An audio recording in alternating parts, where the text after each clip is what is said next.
Hello everybody. I don't think it's a particularly shocking revelation for me to say that I love Ferrari. But I have a confession to make. As soon as we get back to the 1970s, my knowledge of their model lineup goes all wobbly. So today is going to be a voyage of discovery.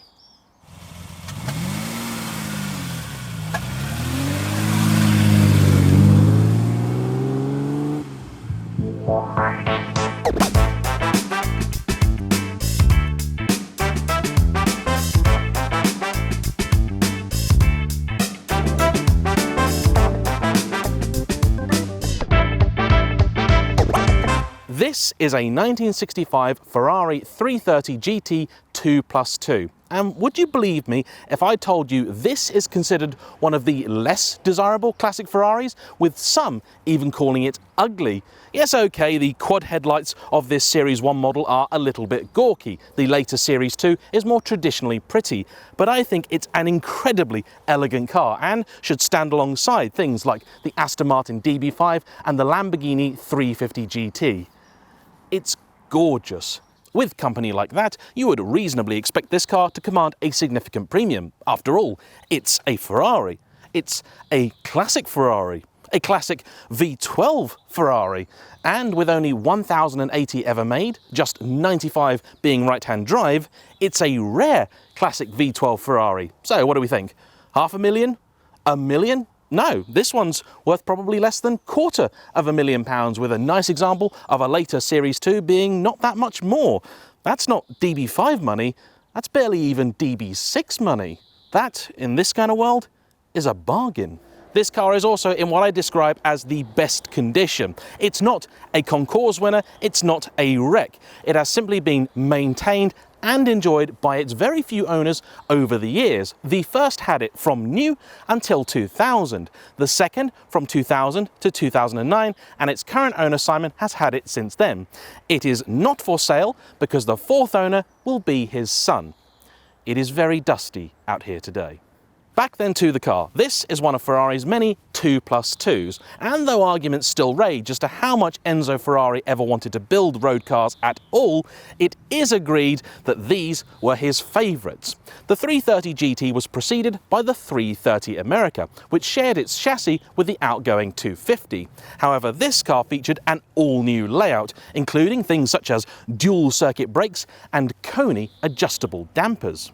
This being a Ferrari, of course, the star of the show is the engine, and what we have here is nothing short of a masterpiece. This is a 4-litre version of the fabled Ferrari Colombo V12, which also gives the car its model designation, because traditionally Ferraris were named for the individual displacement of each cylinder. So, 4 litres divided by 12 gives you roughly 330. Variants of this engine were in service for an incredible 41 years, from 1947 until 1988. Unlike some later Ferrari V12, such as the one in my 550, this is a 60-degree bank angle, which is traditional for this kind of layout. It's also over square, with a bore of 77mm and a stroke of 71. It makes roughly 300 horsepower and is fed by triple Webers. I am told, once you drive this for a bit, you will smell of fuel. Not that this car actually seemed to burn all of the fuel it's given, because much of it made its way into the exhaust and then coats the rear bumper here. In spite of this though, performance was still impressive, with a top speed of 150 miles an hour and a 0 to 60 time of 6.3 seconds. Impressive even today. The car also has plenty of luxuries, such as electric windows, disc brakes, and by the time of this interim model, a 5-speed manual gearbox too. It was spaceship material in the 60s. Even better, Simon tells me this is considerably cheaper to run than his other V12, a 550 Maranello. I can believe that. There is no road tax to pay, parts when you need them are relatively affordable, and you don't tend to need them all that often. It's only really an engine or gearbox rebuild which should give you a sleepless night, but those thankfully are not very common at all. Tragically, because these cars were generally undesirable, but mechanically very solid, they suffered the same fate as many old 911s. They were hacked up and used as backdates, typically for Ferrari 250 replicas owing to their similarity. These days, a good 911 SC or 964 is one of the most desirable of the old air-cooled Porsches. So, should the same thing be true of the 330? Let's find out.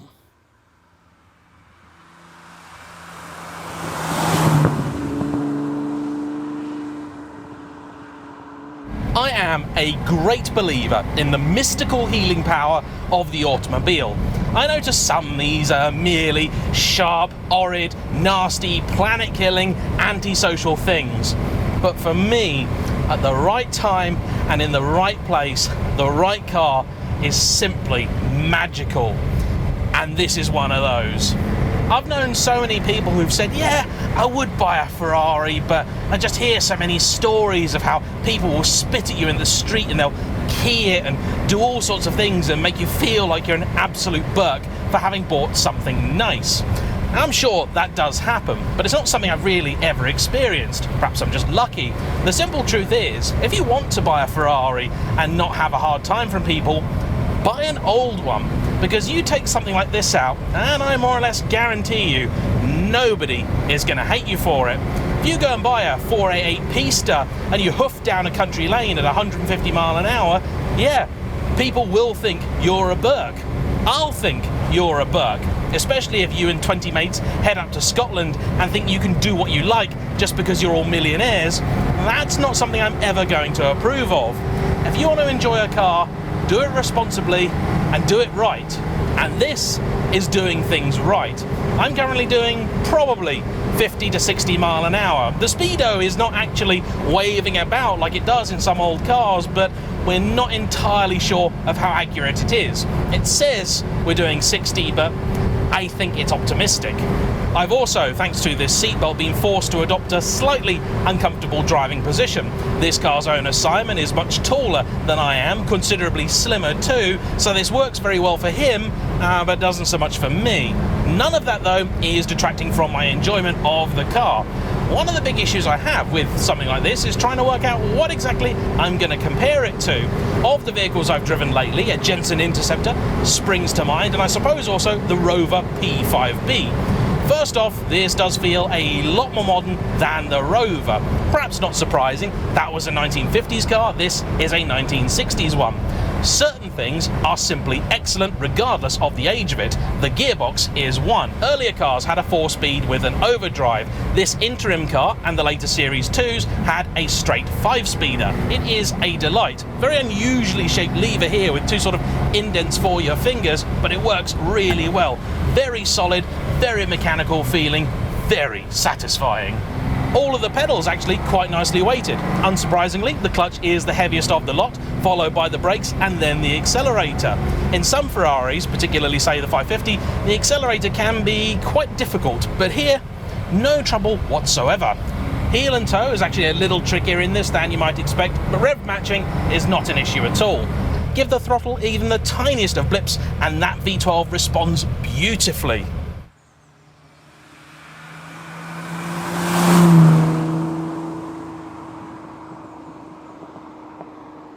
It also makes a proper classic sound. We have a little quarter light here. I've got the window up just for your benefit, but the side window at the back we have popped open, and that means I've got a little bit of airflow through the cabin.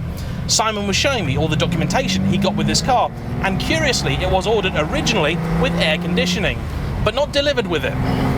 It was also ordered for somebody that was not the car's first owner, so perhaps it was a cancelled order halfway through, the specification was changed and then delivered as you now see it. The colour is called simply Azzurro, which I think just means blue. It comes from the era where Ferrari didn't have 50 different shades of everything. You want red? Rosso was your choice. As forewarned, I'm also getting more than a little whiff of unleaded in the cabin. Proper old school, this thing. The car also has plenty of poke from low down. When we were doing the drive-bys earlier, I don't think we even took it into fifth, though I did earlier, and I doubt I've gone beyond about 3,500 RPM. The red line here is about 6,500 RPM, and of course, in the interest of science, we will explore that later on. The car is also quite easy to place. For driving through narrow little towns like this, it's a joy. The gearbox, first to second, you do not want to rush. If you do, it will crunch just a tiny bit, but is generally quite well behaved. I must admit, though earlier I drew comparisons with an Aston DB5 and a Lamborghini 350 GT, when I first saw this car come down the road, what I thought it actually looked like was a Citroën DS. And that, I suppose, is not really a bad thing. In terms of ride comfort, it of course cannot compare with the DS, is a lot bouncier and firmer, but by modern standards you'd still call this a fairly soft plush thing.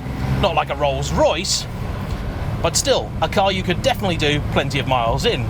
As has Simon. He really does enjoy this car. He's taken it down to the south of France and all over the place.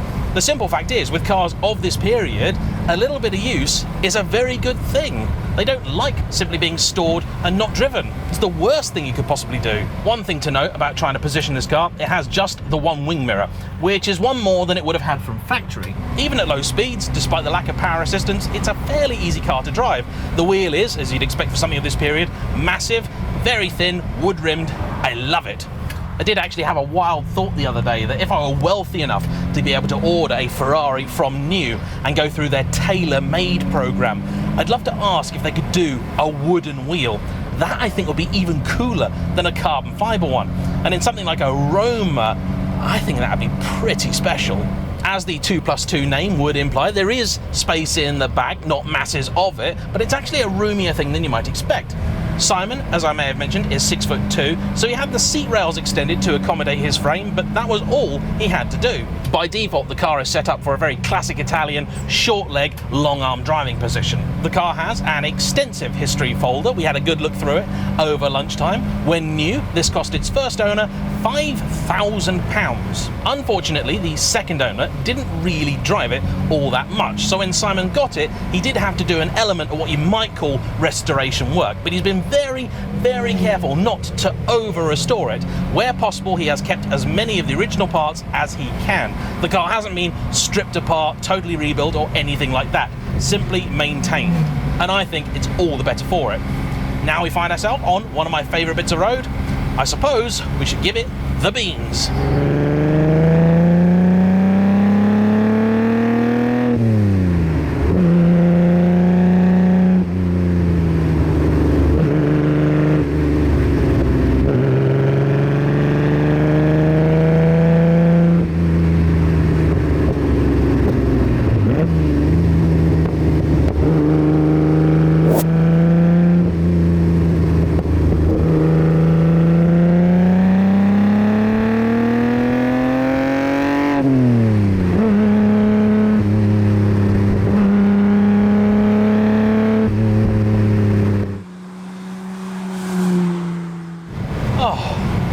It's majestic, this car, simply and purely majestic. Putting it into words is difficult, but I will. However, I think there's a better way to explain just what it feels like to drive this car today. Enjoy.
Being lost for words isn't always a bad thing, is it?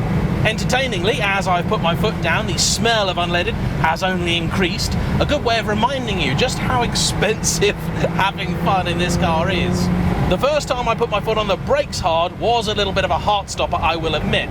The car pulled sharply to the left. I don't think it's actually an issue with the car per se, it's not going left every time, but at that point there was a little bit of a dip, bit of camber in the road, and the car did want to follow it rather aggressively. I have to say the brakes are actually really impressing me, because usually with cars of this vintage they are atrocious.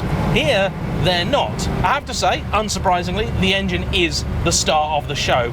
It has ample torque and power all the way through the rev range. Even at 2,000 RPM, this is magnificent.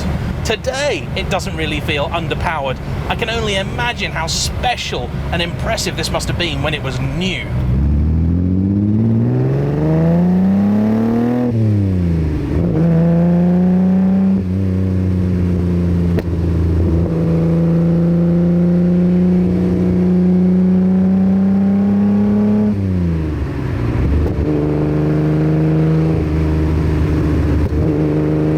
Steering feel, as you might imagine, is excellent, does really weight up as you begin to press on. Visibility is absolutely sensational. Even manoeuvring this car, I feel totally confident in it. It's not particularly broad. Yes, it's on the long side, but length in a car is rarely an issue.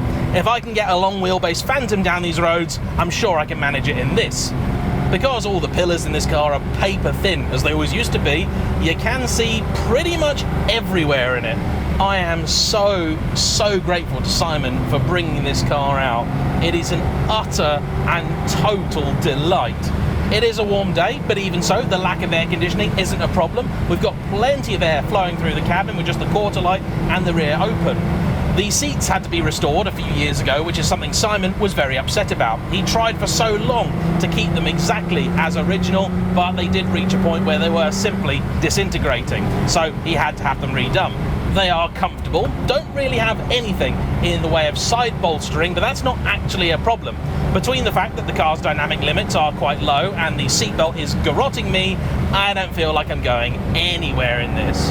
And you know, one of the great things about having a car like this, if you want to know what it would have felt like to turn up at the Riviera in a Ferrari in the 1960s, all you have to really do is take a 1960s Ferrari down to the Riviera today, because people will still look, they will still stare, and I think for many this would be a far more interesting car to look at than pretty much any modern Ferrari.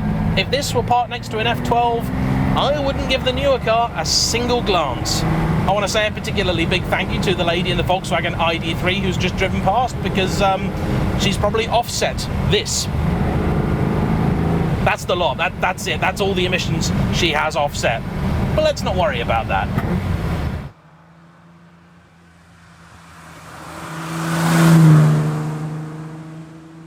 Honestly, I'm really impressed with those brakes. I think I got just a tiny chirp from the tyres there, so that is their limit. They're Pirelli P4000s. The last thing I saw those on was actually the Jensen Interceptor. This definitely feels like a quicker car than the Jensen. That presumably was a bit hamstrung by its 3-speed automatic, and despite it having 7 and a bit litres of displacement, it made less power than this. 250 horsepower versus 300 for the Italian. Oh, the noise on the overrun. Delicious. One of the other great things about classic cars is that you really can enjoy them at any speed. This car is still an event at 20 miles an hour going through town. If anything, you sometimes get more from them because people will look and stare, and if you're that way inclined, that is quite a thrill. The handbrake is by far the most unusual bit of this interior. For the most part, it's all as you would expect for a 1960s car. Plenty of wood, plenty of dials, very old nasty looking switches, but otherwise pretty cool thing. The handbrake is a fly-off item, much like in the 550 and various other cars, but it's located in the daftest of places, essentially next to your left ankle. I haven't got a hope in hell of being able to reach that while I'm still seated and buckled in. I would flash this car to let them through, but I do not know which of these buttons actually does that. In fact, Simon isn't entirely sure what all of these buttons do. One of them is for the fuel pump. This one here is the indicators, that I know. This one here is the high and low beam, and I think that's about it. For a car on carburetors, it's also extremely well mannered. At no point has it really hesitated, given me any grief or anything else. It feels smooth and very well set up. The spicier versions of this engine came with 6 carburetors rather than the trio you find here. I wouldn't fancy the job of trying to keep all of those in check, though I'm sure Ian Tyrrell can do a pretty good job of it. Speaking of which, the man that introduced us all to Ian, Harry Metcalf, also used to own one of these, an early Series 1 example in left-hand drive. I decided ahead of this review to break with my own tradition and see if there was any content on the 330 out there, but it turns out There really isn't. There was a video by Supercar Driver comparing it with the modern equivalent, the GTC4 Lusso, and a piece from Harry about 10 years ago. There was a smattering of other shorter videos, but really, that was it.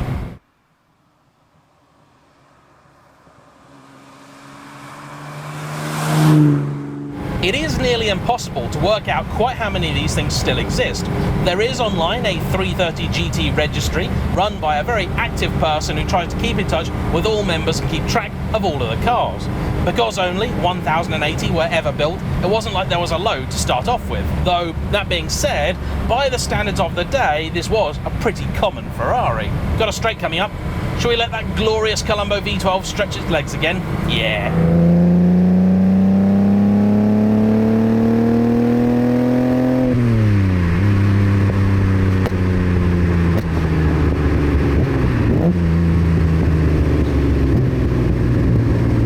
What a sweet, sweet car.